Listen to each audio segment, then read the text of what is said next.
Stories Hastings State Hospital is a joint project between Dakota County Historical Society and the Hastings Community Television Program.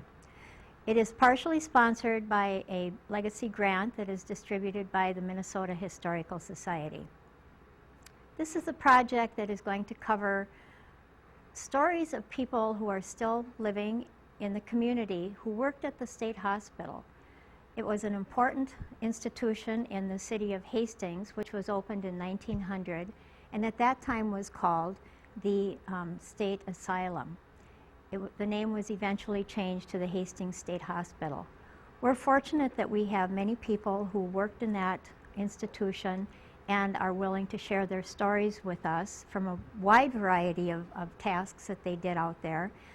The missing link is some of the stories that we have been unable to find so far of patients who lived there to get that part. But today we have three of former employees, and I would like to start out by introducing Karl Kues. And welcome, Karl. Thank you, Heidi. To our project. First of all, I'd like to find out a little bit about your background and how you became involved at the Hastings State Hospital. Well, I had what I consider a pretty good run working at the state hospital for the better part of 8 years. And how I got involved there is almost accidental. I was a young man out of college and just out of the Army looking for my first professional type job. And the opportunity to work at the hospital came up in their vocational rehabilitation program. This was a program geared to help patients that were in the hospital who were nearing release to arrange and facilitate for their ability to find jobs once they return to their home community. Some training programs from time to time, other rehabilitation programs that we would coordinate services with, but something to help get these individuals back into the community and hopefully working in a productive capacity. And like I say, that was the core of my job, working with individuals in that situation. And when the hospital closed, I continued to do similar type of work, but in a different capacity. And that's the long and short of it. Okay, well that's great. So we learned earlier a little bit about the hospital. So the focus at that time was really much into getting people into the community, it sounds like. I got into the state hospital at a time that what I call, and perhaps others, a renaissance period where the hospitals were really being emptied. There were many people in the hospital who had long years of institutionalization, but there was a revolution with medication and treatment, which really paved the way for many thousands and thousands of individuals to get back and be able to function in the community. So I wasn't ever part of that snake pit system or other things that it was referred to. That's interesting you referred to that that term. When you first got into working at the Hastings State Hospital, did that type of vision, I mean, how did you feel about working there? Did you have a preconceived notion of what it would be like, or? I was scared to death. All I had in my mind were movies I'd seen, stories I'd read about mental hospitals, but I'm somewhat desperate looking for a job, and this was a professional job. After I interviewed at the hospital and actually had a view, a first-hand look at what was going on, that fear was quickly dissipated, and it was a wonderful place to work. Oh, good. And tell me again, you started in 1968. Oh, okay. October 28th, 1968. Okay. And like I say, I had some preconceived notions, but no real knowledge of working in the mental health program or with people that were mentally ill. And in fact, it was almost amusing when my mother first heard what I was going to be doing for a living.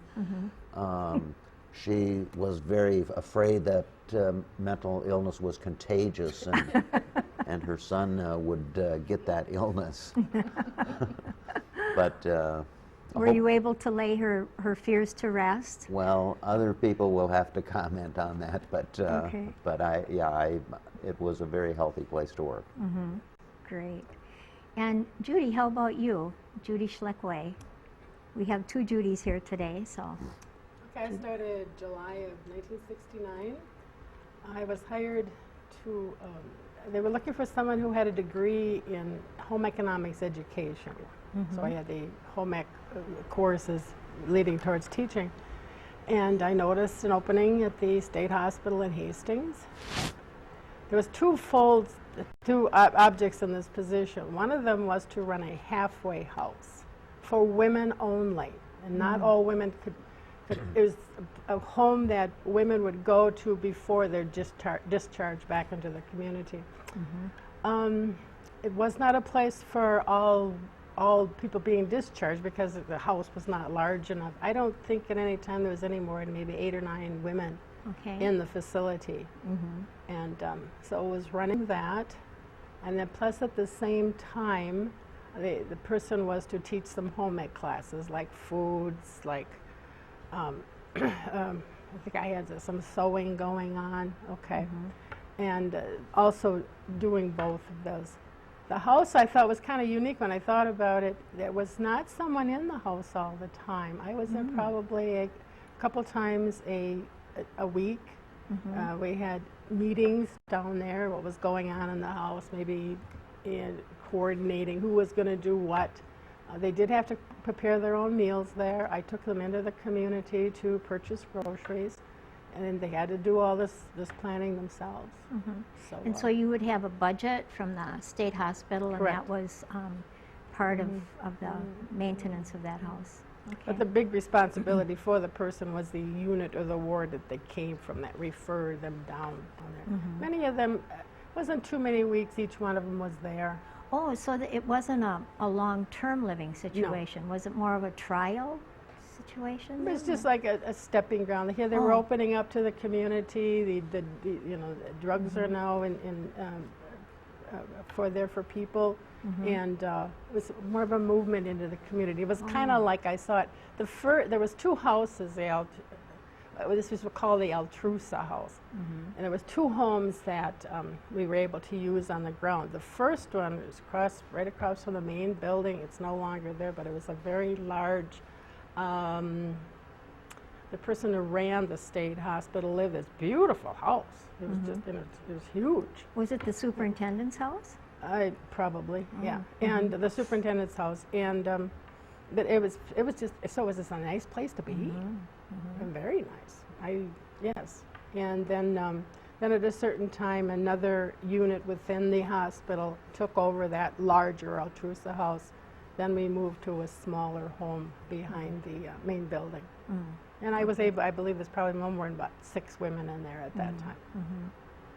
And then you also did these other classes that would that also be people that were referred from their different wards, or correct? How did those people come? All the wards would send people to us. I believe it was called the rehabilitation unit. Was it part of Karl's? No, was it something different? Something different. And in there, in this facility, there was a place for residents to go to during the day. We had like, let's see, what did we have? Recreational therapy, occupational therapy. I taught some classes.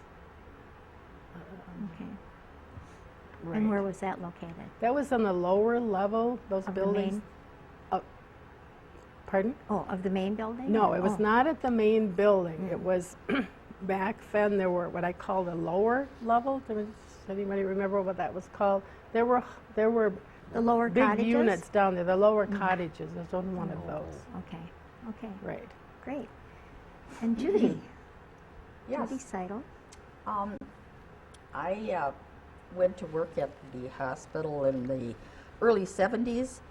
I had been out there as a student nurse, so I wasn't, terribly fearful, although we were on the med unit, and as a student nurse, you're going to save everybody and make them all well, and we kind of got our eyes opened on that one, but anyway, then, so it really wasn't any big shock or anything, and I went out there, applied, and I think got started work almost right away, and I started in the psych unit, Ward 3, the infamous firebug ward, as we called it. Oh, okay. We were all quite proficient with the fire extinguisher. Oh. Had a few little incidents quite often. In fact, once it was my anniversary and we wanted to go out, my husband and I wanted to get somebody to work for me. Well, my dear boss, who you'll be interviewing sometime too, offered to work for me it was afternoons, 3 to 11. Well, that was the night Ward 3 burnt down, and I missed it. Thank goodness. Wow. So I'm forever grateful to her for being there, not me. Oh my goodness, what an experience.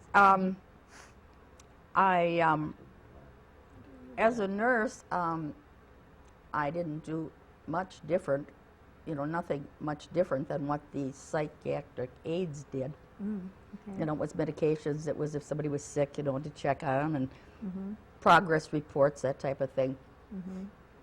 So I was there a couple of years, and then I went down to the chemical dependency unit, which I understand was the old nurses' dorm, just below the hill. It was a nice building, and it was set up for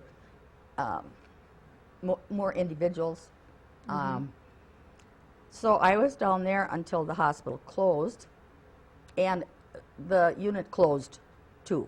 When the hospital closed? Yes, it closed, and I think some other treatment center picked them up, but I'm not sure which one. Okay, go ahead. Well, no, I didn't want to interrupt. I just was reading how many people had gone through that treatment. That was a pretty major part of the hospital towards the end, wasn't it? Well, it really was, and the original director very strictly followed the AA principles, very, very strict, with no visitors and no leaving the grounds for a certain amount of time, and must attend the classes and all this type of thing, and in some cases it really worked, and of course in some it didn't, but I can't think of any major incident down there. Did you want to know about a patient incident or something, Well, or what was it? I think we can talk about that as,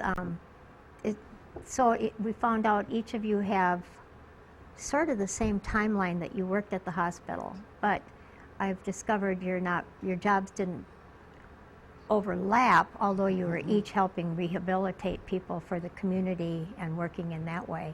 There was some overlap, like she was working with a person to prepare these women for the community, and sometimes some of them women would become clients of mine who I would perhaps try to get in arrangements to get them back into the community in some type of employment or preparation for employment situation.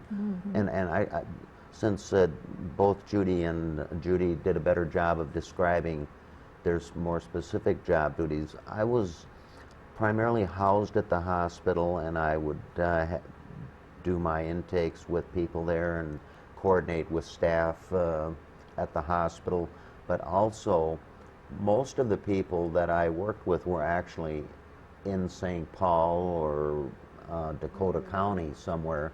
So a big part of my job was not being at the hospital, but being in the community, being at training sites, vocational rehab centers,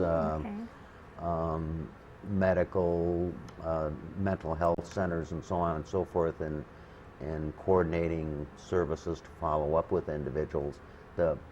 One of the big reasons for that, obviously, is that these people, once become somewhat institutionalized, you can't just drop them in the middle of St. Paul and they're going to find a all of their needs being met. There was a lot of work involved in transitioning people back into the community, both in terms of where they're living, to arrange the support, mental health services, employment, and so on and so forth. So a good part of my time was spent in the community, but also coordinating things at the hospital. So that was one of the good parts of the job, was that I was not there to institutionalize people, or I was there to facilitate their getting out. But that was very challenging for a lot of folks who had spent many years at the state hospital, where there were good services, recreation, therapy, treatment programs, so on. But many of these people went in the community, and a boarding home to live in and a psychiatrist to see, but nothing to fill the other 23 hours of any given day. So the point was, the hospital was, in the time that I was there, a very humane place to be, with people being treated well. I saw no signs of abuse ever in my capacity, but anyway, that a lot of work had to be done to, try to facilitate people being able to stay in the community, not just to get there. Just, yeah. Once they were there, to find support systems for them. Right, and just as today, many of these people had families. Most people had families, but families typically don't have enough resources to provide all the services as someone with a severe mental illness is in need of. Right.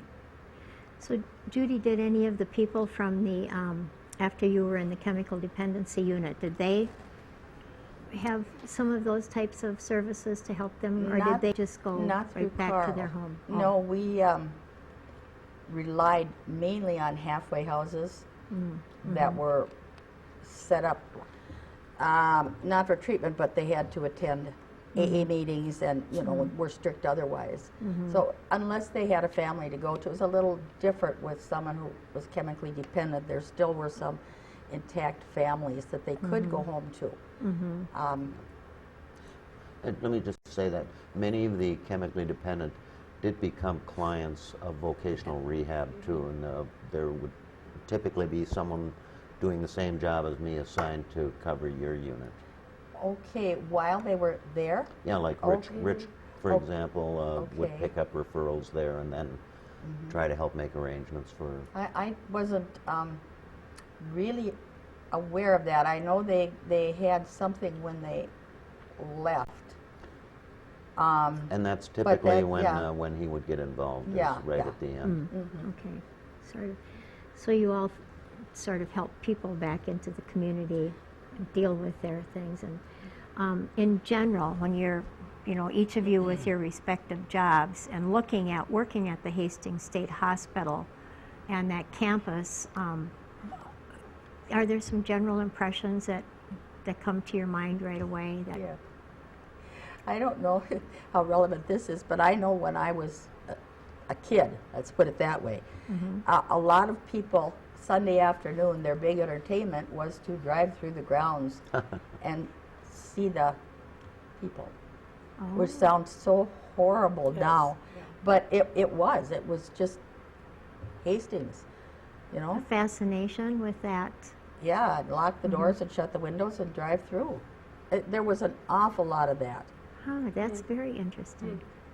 Did your family do No. that? Okay. No. So, but that's an interesting. I haven't heard that before. Oh, when I think of it, it's so shameful, But it was the times.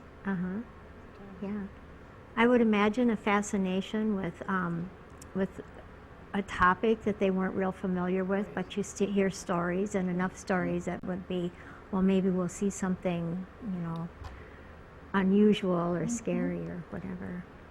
Any other impressions? That's kind of just to tag on to something earlier. Like I say, I was split between the hospital, and I didn't spend full days in intense relationships with individuals the way Judy did. I had a larger caseload of people that I would be trying to follow up with and coordinate and so on. But the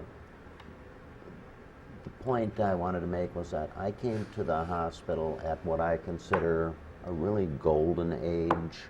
It was, for many years before, the state hospitals were dead ends for people who would get there and stay there, but I got there when the medication revolution was going on. Many people who ordinarily wouldn't be able to function in places other than the state hospitals were actually now freed in many ways because their mental illness was controlled to the point where they could interact in the community and not be a danger to themselves or others and so on and so forth.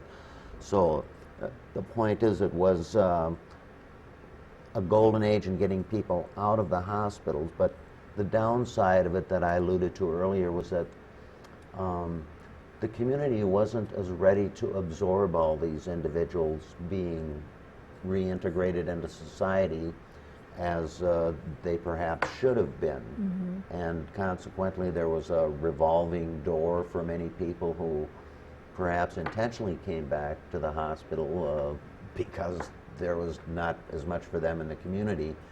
I would like to think that that was not the majority of people, but again, the emphasis was on keeping people in the community, and it took a long time to build the supports that mostly are in place now, but it's always a political thing what kind of services are going to be funded or not. Right. I think there was probably more funding at that time. It was the end of the Lyndon Johnson era, and the New Society, or whatever the term was, and money was poured into many human services programs, and I perhaps agree that so many of these things were new, so in some ways maybe there was some excess or perhaps waste, but nonetheless it was an experiment in changing the way people had lived for many years. Right. I believe there was a program too called a hospital improvement program. Do you recall that?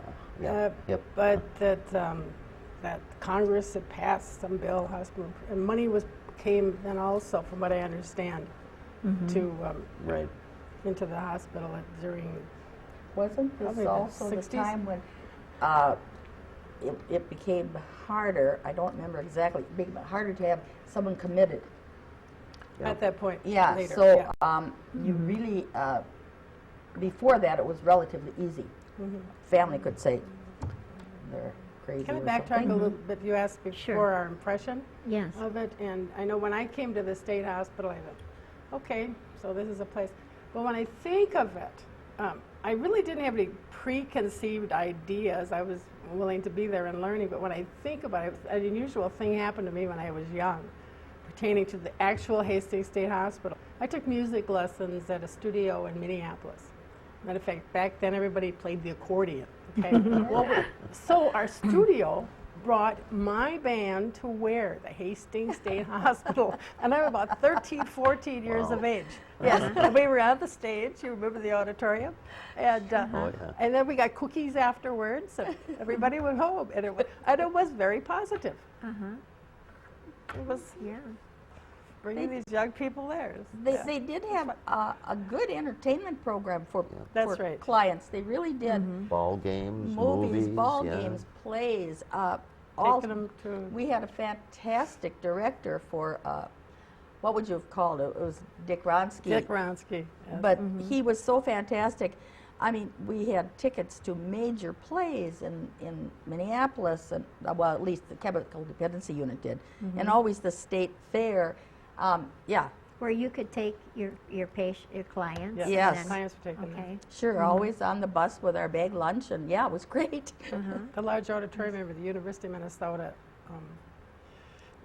him taking patients there. Yeah, he was. He I got don't, tickets for all he of did. them. I don't know how he did great. it, but he did.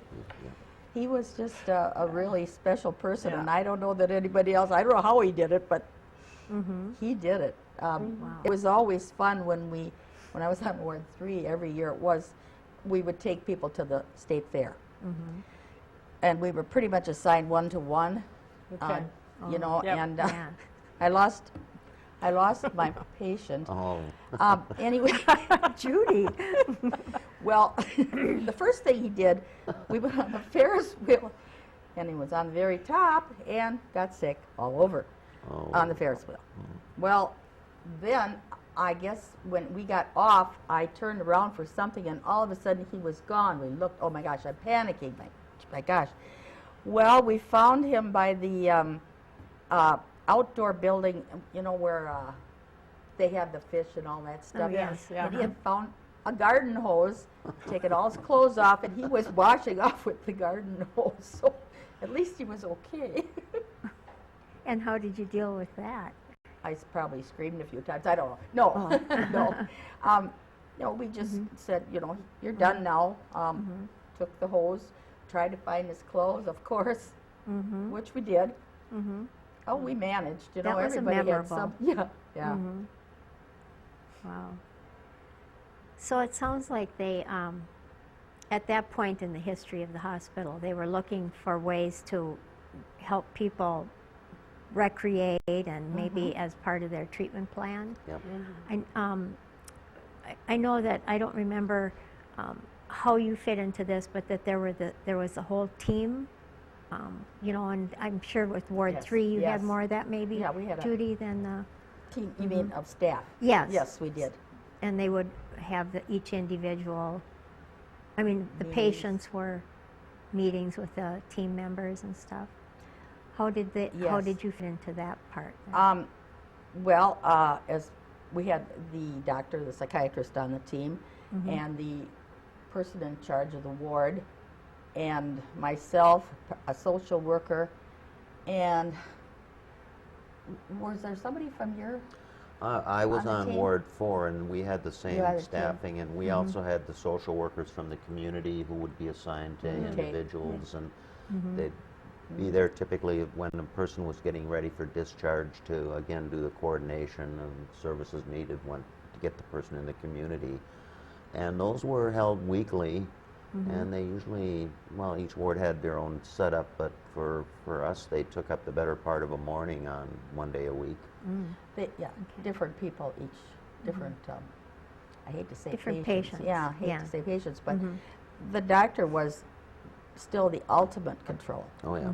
The psychiatrist. When they had the client in there, they would set up some type of program different for different people. I know just a simple one for one was losing weight in order to earn a home visit. Oh, okay. That's just a real simple thing, but you know, there were things like that. There were goals they Yeah. had to meet. Okay.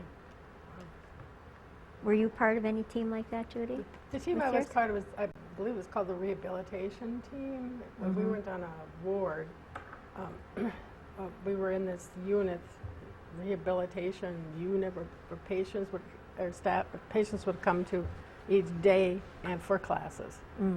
The occupational therapy, the group therapy, Did classes they? provided. I've heard, or I read about these wonderful projects that they did, like woodworking, and was that part of occupational therapy?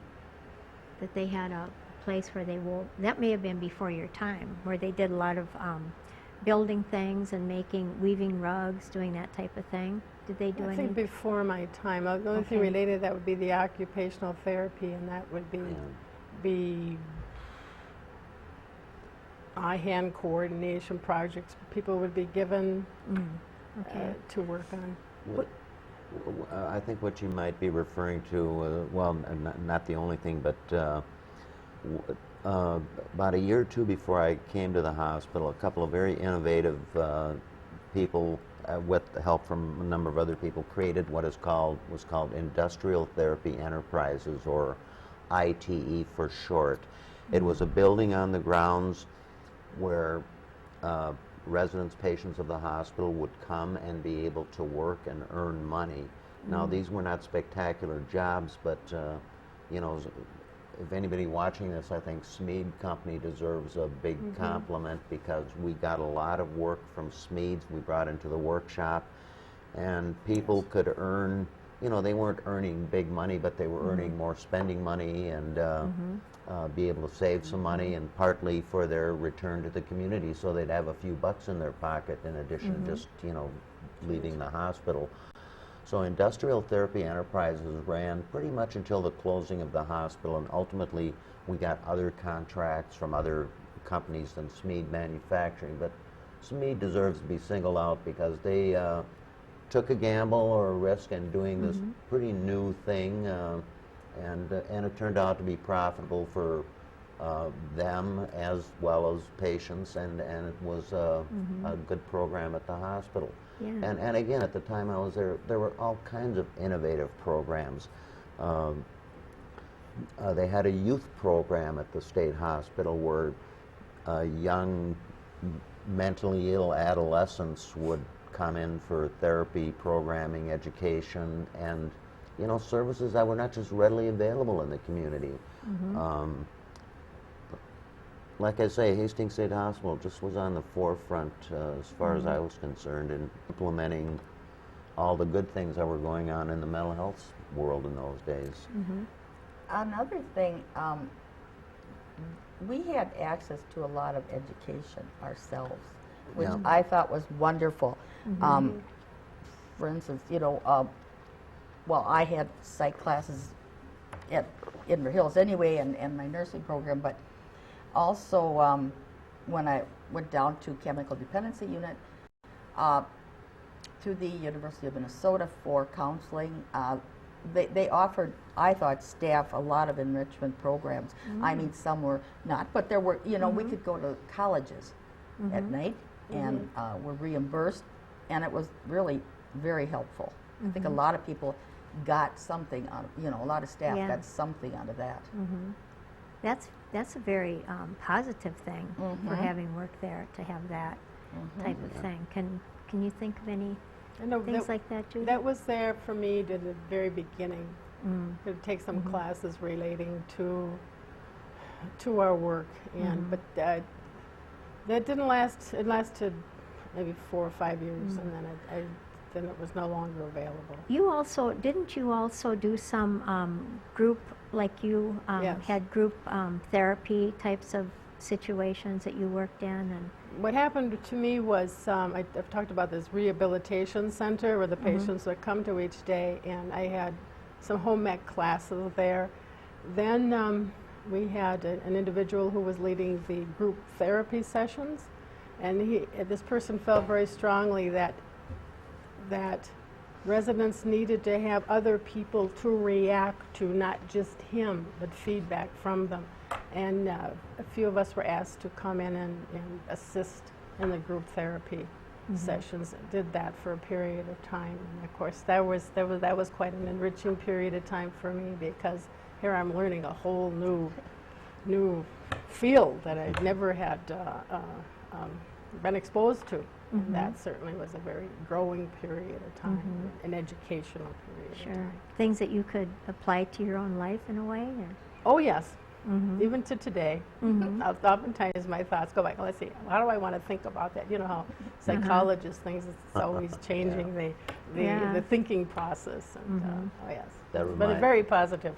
That reminds me of a personal story that I thought was kind of funny. I guess I don't mind sharing it, but when I was first starting at the hospital, I had no experience with mental health people, and I was very intimidated by these psychiatrists and psychologists and social workers with their advanced degrees, and gosh, I was so self-conscious, and one day I was having a conversation with one of the senior psychologists there. I think his name was Howard Bennett, and I was talking, and I don't remember the subject, but or the topic, but in the course of our conversation, I accidentally slipped and I said my mother instead of my wife. And I saw him sit there, and his eyes got big, and he had me figured out. But that was one of the more fun. But there's a lot of fun times we all had working there. We had wonderful people, and for the most part, all got along pretty well. I look back at my career. I stayed with the state employment for many years after that. When I look back on my career, that's one of the highlights, was working there those 9 years. There were trying times, but it was very much a highlight. Any patients or other coworkers that you maybe didn't work right with, but they had a reputation on the grounds that you can share anonymously without? One of the people that you might be interviewing who I just thought the world of, David Legler. Dave worked with some of the more profoundly disabled people who would ordinarily be sitting in back wards getting fed and cleaned. Dave Legler has this charisma, this way about him, that he would work with these people, get them to do some interacting and participating. You know, nothing,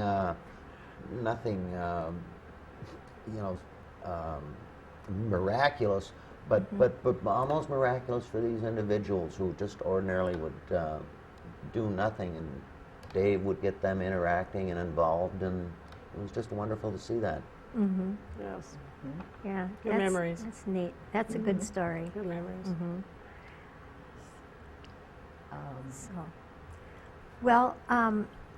So you all had your jobs, and then all of a sudden, it's getting to be in the early 70s, and the things are changing.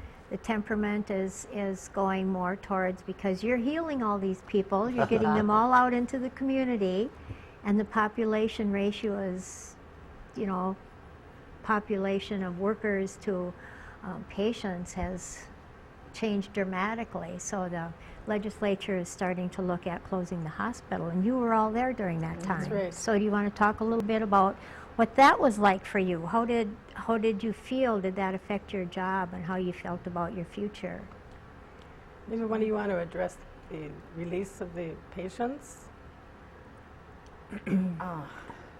I think that in the short notice we had, about everybody being out, I think that most of our people were placed in CD, in other facilities or discharged. So nobody was just pushed out the door and said, we're closed,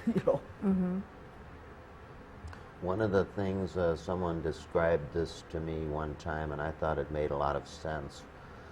The closing of the state hospital, he equated to, you have regular bus service going from Hastings State Hospital to St. Paul, for example, and patients would leave and come back. Well, the bus service ended, and there wasn't a place for them to come back. So most of the people I was involved with anew got placed, or a few got sent to other institutions until they would be ready. But most of the people I was involved with got placed. But like I was saying earlier, the quality of life and services available for them in the community were not at all what the average patient had. And again, I'm not trying to promote institutionalization or anything, but I'm promoting the idea that all people should be treated with dignity, whether they're living in a state hospital or if they're living in the community. Right. A lot of us had feelings about that, particularly with the mentally ill, because so many times they became street people. Yes. There really wasn't, they may have been sent to a halfway house that perhaps maybe they didn't like it, walked away. But, whenever you went to St. Paul, you would see so many former patients Yeah. on the streets. Like yes. I say, my job required me to be in town, and yeah, it was not uncommon for me to see one of my clients roaming the streets and nearing having to be put in emergency unit or Ramsey Hospital or something like that. That just reminded me of something funny. The job I took after the state hospital closed was in the federal building in St. Paul, and of course that was you saw a lot of people out there. And I remember this one particular patient from Ward 3, it was always, you got a cigarette? Can I have a cigarette? Can I have a cigarette? You know, constantly. I was outside the building, and here she comes. You got a cigarette? You know, it's just, You just transferred to downtown St. Paul.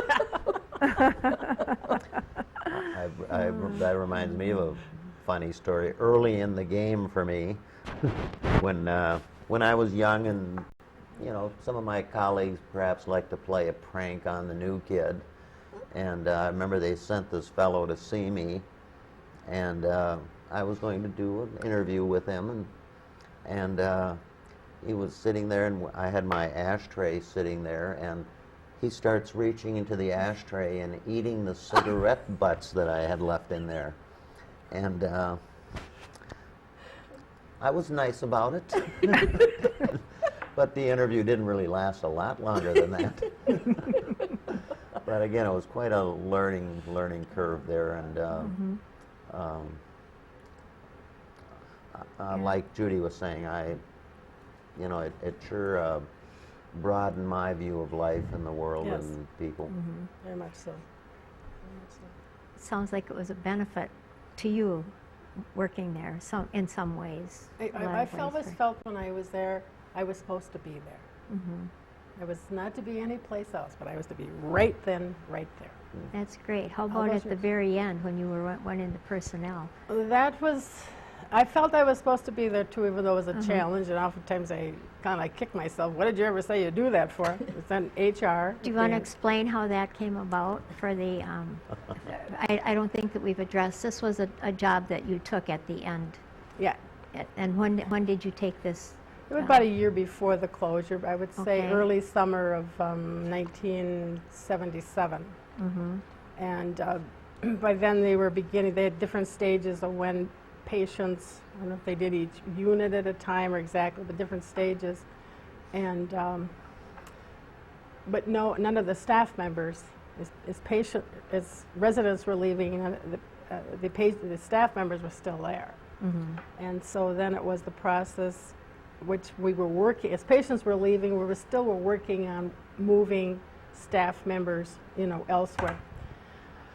That, because it was a closing of the very first state hospital and being in HR, there was no pattern to follow. We were the first, and there was no pattern to follow.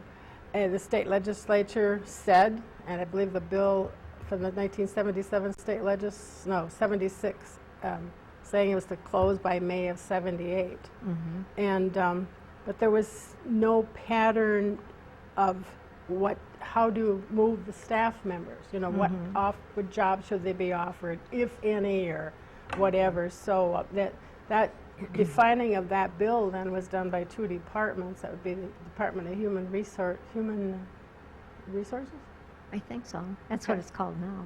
And the Was it Department of Public Welfare? Department of Public Welfare and the Human Resources, yes. They were the ones that people would go to when you wanted to get a state job. You would look at their publications, and there would be publications listed, and would say when a person could take tests for various job opportunities. So both of those departments needed to make decisions as to what was going to happen, and then also at the same time we have the Veterans Administration. It's my understanding it wasn't determined until 2 months before June 1st or May 30th of 1979 that it was actually going to become a veterans home. But in the final end, many people were retained by employed at the veterans home. Oftentimes they were left in the same classification. Of course, the nursing staff and the aide staff. As far as administration, it's my understanding there wasn't too much administration left there. That was left with the veterans home in Minneapolis. So then, along with that, were all of these other people who would work there for a long time.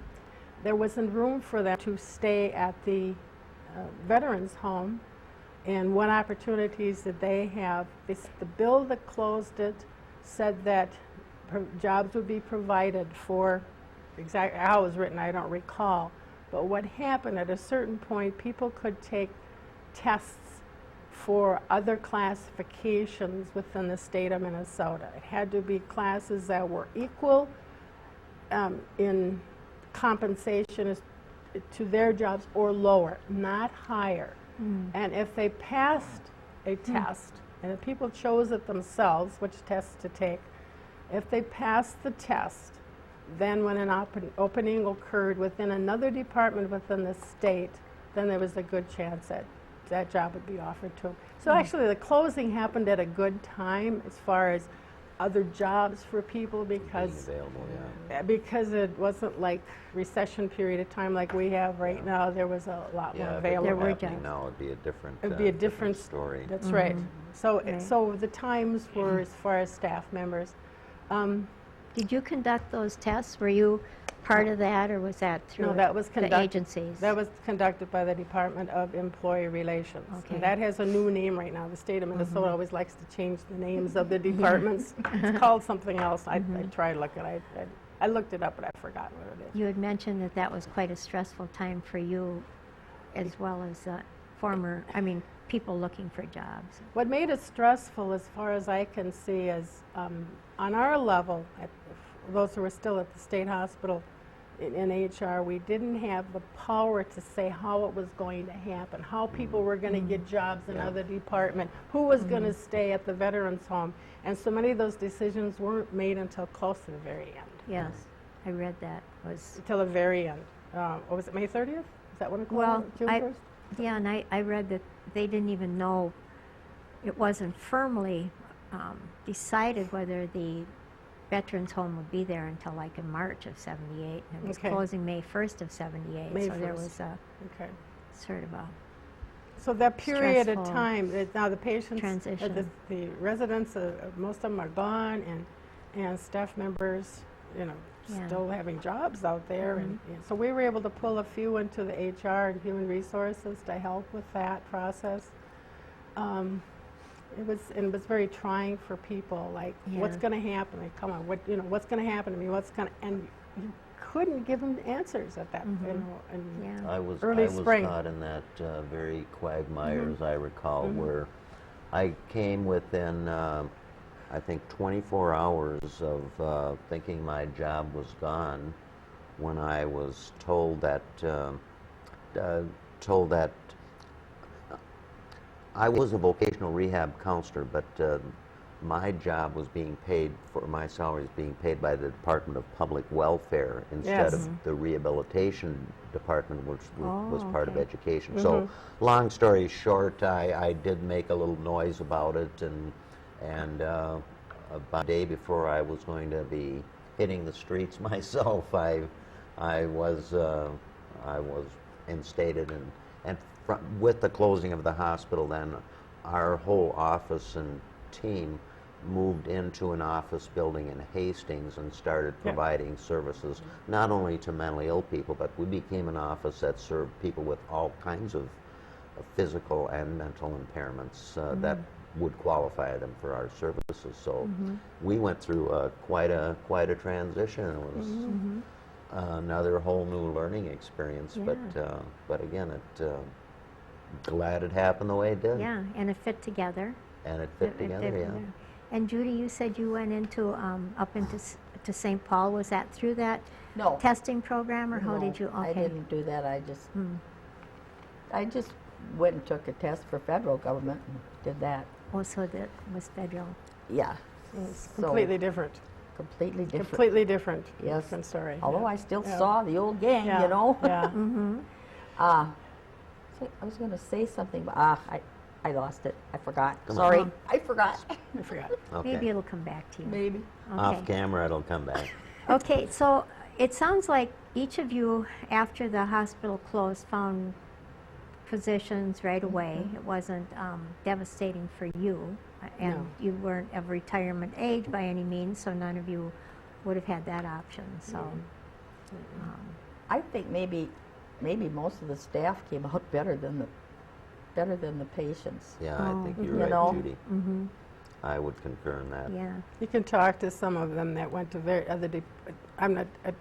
even I think probably with the veterans home, if somebody went to other departments and worked and said, I really came out, they were quite happy with their positions. Well, that's good.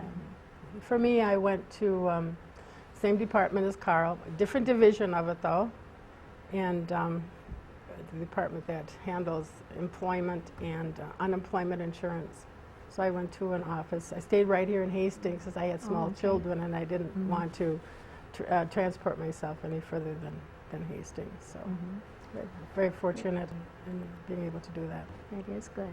Another thing that it's really amazing the close ties you had with other staff members that are still close. I mean, we're going on 40 years. We still see each other, get together, and so do other people. Yes. It was like you made lifelong. You had and even though we didn't work together, you know, closely, but it was still a strong tie.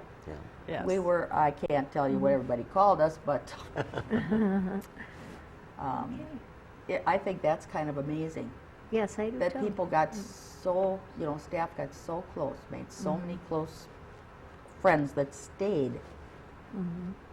which was nice. That And is I nice. always knew too, I didn't really want to work in any other facility. What I mean by that, I generally knew I wanted to stay with state employment, except there's an exception to that. I terminated employment in the early 80s. My children were small at the time, and I became involved in the school system of the community I live in, and did that for about 4 years, and did a lot of substitute teaching. But after subbing for a while, decided I'm going back to the state. So You went back to the States. Open the hospital up, please. Yes. Well, I really appreciate all of you. Do you Heidi, have let any me more? just add another Yes. thing. Since I have a little just a little editorial. Okay. I worked for the state of Minnesota for the better part of 35 years, and I'm very happy with my career. I made some wonderful friends and ties with so many people, but if I have a bitter taste at all about my 35 years in the state is what's going on nowadays is kind of an example. I read the newspaper every day with state employee bashing, yes. and beyond that, union workers and even people in education. This drumbeat of anti-state employees it's not new. That there were varying levels of that I experienced during my years of work. Like I say, my job gave me a lot of rewards in that, but it always left a bitter taste of how much of the, I don't have statistics, but how many of the general public have some kind of a negative idea about state workers. And state workers also were kind of caught in the middle of, you know, a new governor or a new department head is going to flex his or her muscle. And then you have the public, and you know, it always makes good press that they're going to beat up on someone. But anyway, but beyond that, you know, like I say, it was a good job and a good career. But again, I sure would like to have people look a little closer and understand the fact that public workers, for the most part, work just as hard and Oh, yes. We got no perhaps- respect. and Right? often get You no know, respect. Yeah. No respect. No respect. In fact, you hated, I know often I hated to say, I was a state employee. It was even worse, federal. That was even worse. Really. You really, unless people really cornered you, wanted to know. Yeah. So you Tried to felt, avoid it. you felt that when you worked for the state hospital too? Oh, Did for you the get some of state. that? Well, just being just a because you were state employees. Right, didn't matter what you Not did. the facility, but the fact that you were Right. state State employees. I would occasionally Yes. get a, oh, you must be such a wonderful person to, you know, the point is it was a wonderful job and that, but it was a job, and I had A job. fortunate to have a professional job, but you know, I wasn't a saint. And the other part was I worked with people that had mental health problems. Some of them were wonderful people. Oh, yeah. Some of them were not wonderful people, but if like in Just like life, the general you population. have to deal with things. And you know, in my job, it wasn't judging someone because they happen to have some personality characteristics that I didn't like. It was a matter of accepting the person as a whole person and trying to help them maximize whatever possibilities they could have. Wonderful. Thank you. Thank you. Thank you. That's very well put, Karl. And thank you all for being here and sharing your stories from your Hastings State Hospital Thanks, Heidi. career. Thank you for having us. Thank you.